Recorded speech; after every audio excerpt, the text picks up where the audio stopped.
नमस्कार, ये है स्नोरिंग पैड और आज मैं आपको बताऊंगा इसे किस तरह से पहनते हैं।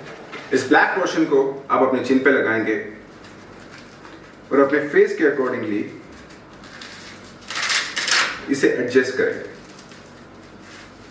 कुछ इस तरह। उसके बाद आप पीछे से भी आप इस तरह से एडजस्ट करेंगे। याद रखिएगा ये आपके चिन से चिपका रहा है ताकि आप स्नोर ना कर पाए। इतना आसान था ये स्नोरिंग पैड पहनना।